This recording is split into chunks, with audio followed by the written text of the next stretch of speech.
පාර්ලිමේන්තු ස්ථාවර නියෝග 27 යටතේ ප්‍රශ්න ගරු පාර්ලිමේන්තු මන්ත්‍රී වෛද්‍ය රාමනාදන් අර්චුනා මහත්මැතිතුමා.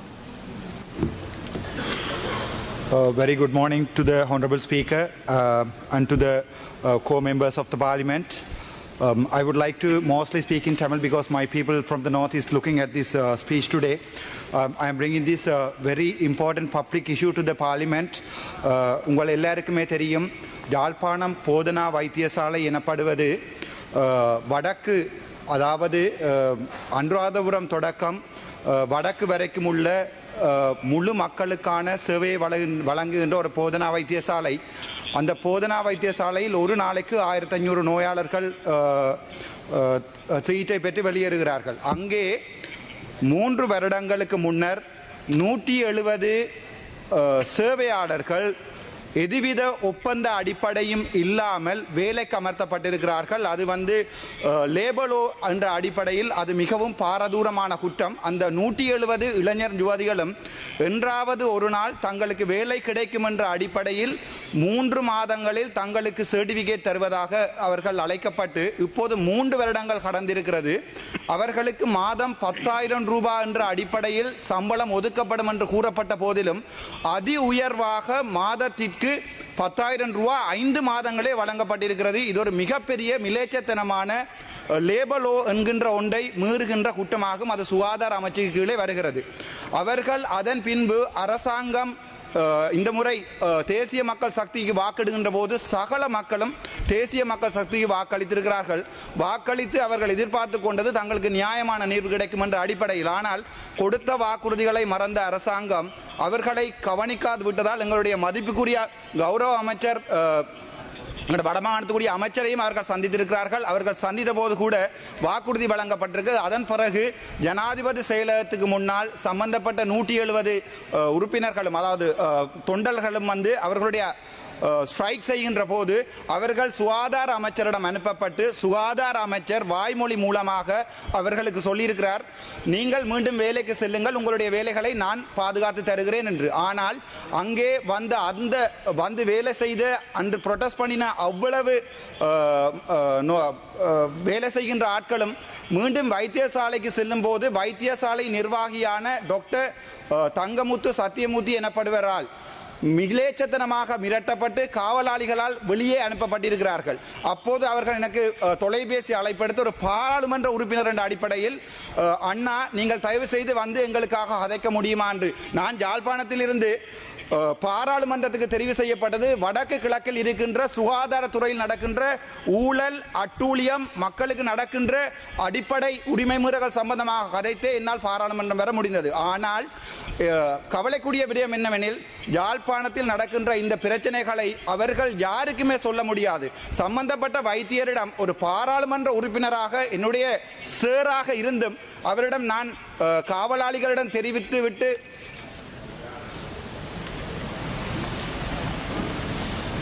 அவர் என்னுடைய மதிப்புக்குரிய ஜனாதிபதி அவர்களுக்கு எனது காலை வணக்கங்கள்.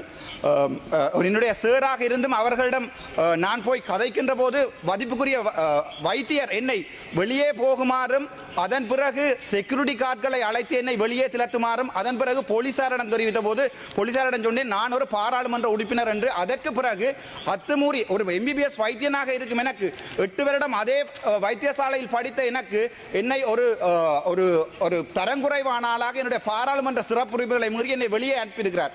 அது தவிர எனக்கு மேல் வழக்கு கூட பதியப்பட்டிருக்கிறது. இது மக்களுடைய நியாயங்களை கதைத்து என்னுடைய 19வது வழக்கு என்பதை பாராளுமன்றத்தில் என்னுடைய தனிப்பட்ட வழக்கு அல்ல, வடக்கு கிழக்கில் இருக்கின்ற தமிழ் மக்களது குறைகளையும் அரசாங்கம் இதுவரை காலமும் புகட்டு அரசாங்கம் செய்த அநியாயங்களையும் ஊழல்களையும் கதைத்து எனக்கு வழங்கப்பட்ட 19வது வழக்கு என்பதையும் தெரிவித்துக் கொள்கிறேன். என் உயிர் இருக்கும் வரை தமிழனுக்காக வழக்குகள் மட்டுமில்லை நெஞ்சில் சூடுவென்பது கூட தயாராக இருக்கிறேன். மிகக்குரிய கவலை என்னவென்றால் இந்த கௌரவ பாராளுமன்றமும் இந்த எதிர்க்கட்சி தலைவரும் உங்களுடைய மதிப்புக்குரிய ஜனாதிபதி கூட எனக்கு இதுவரை எந்த பாதுகாப்பு நடவடிக்கைகளையும் ஏற்றுக்கொள்ளவில்லை. அதன் பிற்பாடு இந்த அவ்வளவு நோயாளர்களும் எனக்கு அழைத்த முறைப்பாட்டு அந்த முறைப்பாட்டினுடைய கடித பிரதிகள் இங்கே இருக்கின்றன. இதை நான் பாராளுமன்றத்துக்கு தர விரும்புகின்றேன். அது தவிர அவர்கள் கைகளால் வழங்கப்பட்ட කරුණාකර ඔබ ඉදිරිපත් කළ තියෙන කොල්ලේ තියෙන ඉදිරිපත් කළ තියෙන ප්‍රශ්නේ පමණක් කතා කරන්න. ඒක විතරයි කතා කරන්නේ මෙතම. එතකොට මේ මගේ අතේ දීලා තියෙන්නේ මෙච්චර කම්ප්ලයින්ට්ස් පද. මේවා අපි ටේබල් කරන්න කැමති කරුණාකරලා මේක දැනගන්න. එතකොට මේ පුත්කලයා ડોક્ટર සත්‍යමූර්ති ඒ හොස්පිටල් එකේ මන්ත්‍රීතුමා කොලේ තිබෙන දේ පමණක් කතා කරන්න. ඔබ කොහොමද? ඒක විතරයි කතා කරන්නේ. ඒක ලිඛිත වලින් මම දීලා තියෙනවා කතානායකතුමා. ලිඛිත වලින් දීලා තියෙනවා ඒක. එතකොට මේ ડોક્ટર සත්‍යමූර්ති කලින් පොහොට ආණ්ඩුවේ එයා කැබිනට් මිනිස්ට්‍රීකින් එයාට එයා ඇක්ටිං කන්සල්ටන්ට් ඇඩ්මිනිස්ට්‍රේටර් එයා කන්සල්ටන්ට් කෙනෙකුත් නෙවෙයි. එයා ඇක්ටිං කන්සල්ටන්ට් ඇඩ්මිනිස්ට්‍රේටර් විදියට ඉන්න කාලේ කැබිනට් එක අප්‍රූවල් එකක් දීලා එන්බෝස් දීලා තියෙන්නේ. එතකොට එතනින් එන්පෝස්ට් එක දුන්නාම වෙන කාටවත් යන්න බෑ. මෙයාට ඇක්ටිං කන්සල්ටන්ට්. එතකොට දැන් මම කරුණාකරලා ඉල්ලනවා මේ වගේ පුත්කලයෝ පොලිටිකලි ඉන්වෝල්ව් වෙලා මේ වගේ අපොයින්ට්මන්ට් දීපු පුත්කලයෝ අයින් කරලා එතන ඉන්න ළමයිට සාධාරණයක් කරලා දෙන්න කියලා ඉල්ලනවා. කරුණාකරලා NPP ආණ්ඩුවකට අපේ ජනතාව සඳ දුන්නේ අපි මේ වගේවල් අපි ඕගොල්ලෝ හොරු අල්ලනවා කියලා. එතකොට මේ වගේ හොරු ආරක්ෂා කරලා මෙයාගෙන තියෙන කම්ප්ලයින්ට් ටිකක් බලන්න මෙච්චර කම්ප්ලයින්ට්ස් ටිකක් තියෙන මෙයා ගාව. එතකොට මෙයා තාම තියාගෙන එයා කියනවා ඉන්න මේ මන්දිරි කෙනෙක් කවුද අමති කෙනෙක් එයාගේ රයිට් හෑන්ඩ් කියලා. එතකොට DCC මීටින් එක ඇවිල්ලා කියනවා මම මේක එළියෙන මාව මරනවා කියලා. එතකොට පාර්ලිමේන්තු මෙම්බර් කෙනෙකුට මට පාරේ යන්න බෑ මට වාහනේ දීලා නැහැ මට ආරක්ෂාව මුකුත් දීලා නැහැ. එතකොට මං කොහොමද හොරු අල්ලන්නේ? ඕගොල්ලෝ හොරු අල්ලනවා කියලා කිව්වා. එතකොට ඒ වෙල ටික මං කරන්නම්. කරුණාකරලා මේ කම්ප්ලයින්ස් ටික මේ බාරගන්න මම පැහැදිලිම කෙටින් මං ඉල්ලලා තියෙනවා. ඒ වගේ පුත්කලයෝ හොස්පිටල් එකකින් අයින් කරලා දාන්න කියලා. දෙවෙනි එකක් තමයි එයාගෙන ඉම්පාර්ෂල් ඉන්ක්වයරි එකක් ඉල්ලන්න කියලා යුදවන්න කියලා ඉල්ලනවා. තව එකයි අපි DCC මීටින් වලත් කතා කරා. ඒ DCC මීටින් වල කතා කරනකොට එතන තිබ්බ ප්‍රශ්න ඔක්කොම ටික මම අරු කතානායකතුමනි එතුමාට වෙලා තිබෙන අසාධාරණ විපක්ෂය සංවිධායක මණ්ඩලයෙන් වෙලා නොදී තිබෙන ප්‍රශ්න අපි මෙතන වාර්තා කරලා තිබෙනවා. නමුත් එතුමා 27 යටතේ ඔබතුමාට ලබා දී තිබෙන ලිඛිත ලේඛනයෙන් සහ මුලින්ම පිටපණිමින් දැන් මෙතන වෙනම සංවාදයක් කරන්නේ. ඉතින් මේක පාර්ලිමේන්තු විස්තරණයකට විරුද්ධයි. ඒක ඔබතුමාගෙන් බලාපොරොත්තු වෙනවා මේක හරියට එතුමාට උපදෙස් දීලා කරන්න. ස්ථාවර නියෝග 27 යටතේ පෞද්ගලික පැහැදිලි කිරීම ගරු නාමල් රාජපක්ෂ මන්ත්‍රීතුමා. අවසන් කරන්න. මම පාටි ලීඩර් කෙනෙක්. මේකෙන් ඇවිල්ලා මට කතා කරන්න බෑ. එහෙනම් ඔබතුමාලා කියන්න මට එන්න එපා කියලා මං ගෙදර ඉන්නම්. එතකොට වැඩක් නෑනේ.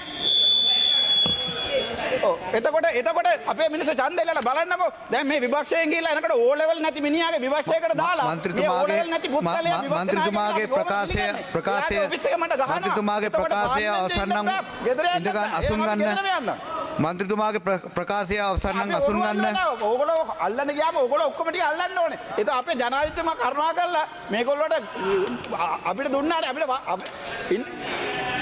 හරි මං අරන් දෙන්නම් ඕගොල්ලෝ අරපු ඔක්කොම වරද්දක්.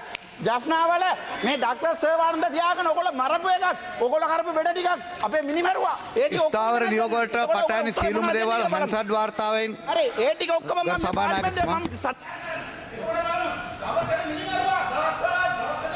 ගරු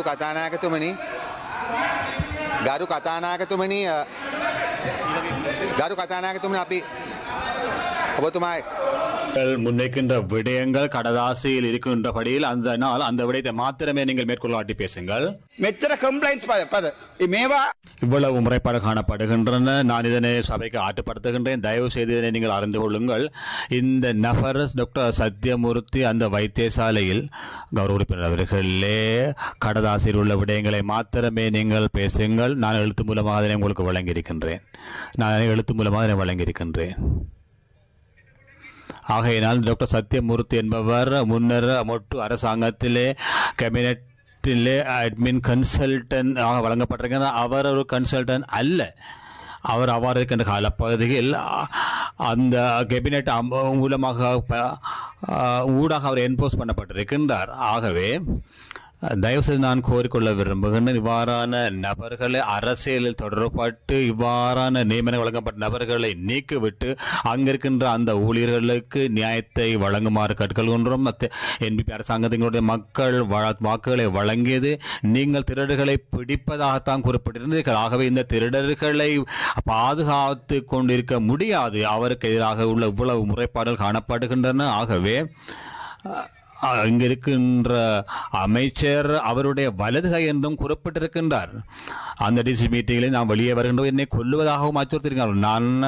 எனக்கு வாகனம் வழங்கப்பட்டிருக்கவில்லை, பாதுகாப்பு வழங்கப்பட்டிருக்கவில்லை, நான் வீதியில் செல்ல முடியாது. அப்படியான இவ்வாறு நான் திருடரை முடிப்பது, நீங்கள் திருடரை பிடிவதாக குறிப்பிட்டிருந்தாலும் கூட பிடிக்கவில்லை, நான் அதனை பிடிக்கின்றேன்.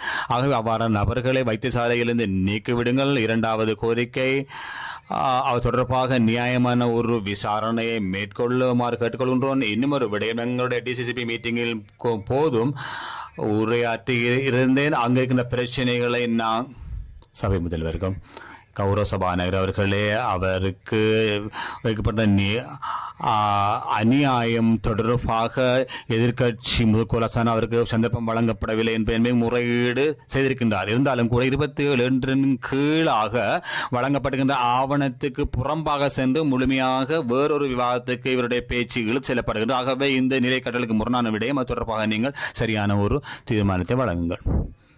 நிலையல் கட்டளை 27(2) கீழாக தனிப்பட்ட விவரணத்தை விளக்கத்தை வழங்குவதற்கு அவர்களுக்கு வழங்கப்பட்டிருந்தது. நீங்கள் அதை முடித்துக் கொள்ளுங்கள். எனக்கு இங்கு வந்து உரையாற்றவும் முடியாவிட்டால் நீங்கள் என்னை வர வேண்டாம் சொல்லுங்கள், நான் வீட்டே இருக்கின்றேன். எனக்கு எங்களுடைய மக்கள் எங்களுக்கு வாக்களித்துக் கொண்டு பார்த்து கொண்டிருக்கின்றார்கள். ஓலவல் இல்லாதவரை ஒரு எதிர்கட்சி தலைவராக போட்டு அவருடைய காரியாலயம் செல்கின்ற போது எனக்கு தாக்குதல் மேற்கொள்ளப்படுகின்றது. உங்களுடைய கூற்றுக்களை நீங்கள் நிறைவு செய்யுங்கள். திருடர்களை பிடிப்பதாக இருந்தால் நீங்கள் எல்லோரையும் பிடிக்க வேண்டும்.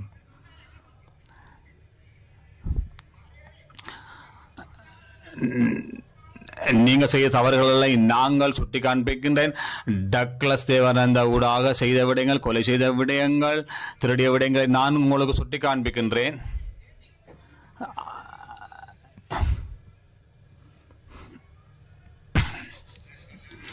கௌரவ சபாநாயகர் அவர்களே,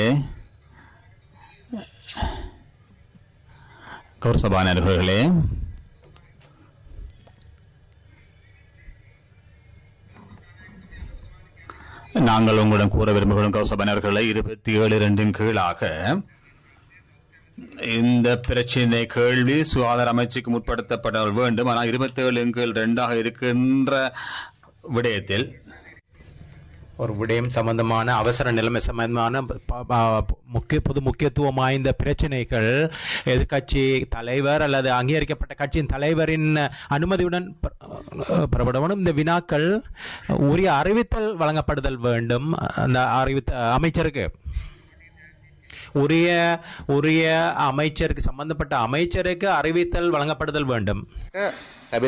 இந்த சுகாதார அமைச்சருக்கு அது முன்கூட்டியே வந்திருக்கவில்லை. அப்படியானால் நாங்கள் இந்த செயலாளர் நாயகத்தின் கேட்க முன்னே எவ்வாறு இந்த ஆவணத்தை நீங்கள் பாரம் எடுத்தீர்கள், உங்களுக்கு அதன் மூலமாக சுகாதார அமைச்சர் மூலம் சரியான பதிலை அளிக்க முடியாமல் இருக்கின்ற முன்கூட்டி அறிவித்தல் நீங்கள் வழங்காமல் இருந்தபடினால் இன்றைய தினம் வார இடம்பெற முடியும். ஆனால் எதிர்காலத்தில் இன்றும் எங்களுக்கு பதிலளிக்க முடியாது. எதிர்காலத்தில் வார இடம்பெறக்கூடாது.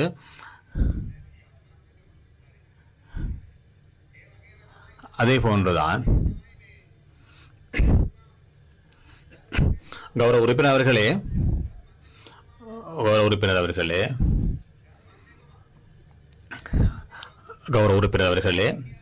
நீங்கள் கிண்ணியாவிலே யாருடைய மேடையில் ஏறியிருந்தீர்கள் அல்லவா?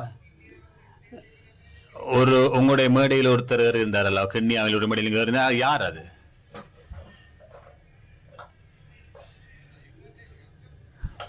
நீங்கள் எங்களுக்கு பேசுகிறீர்கள். மிக்க நன்றிகள்.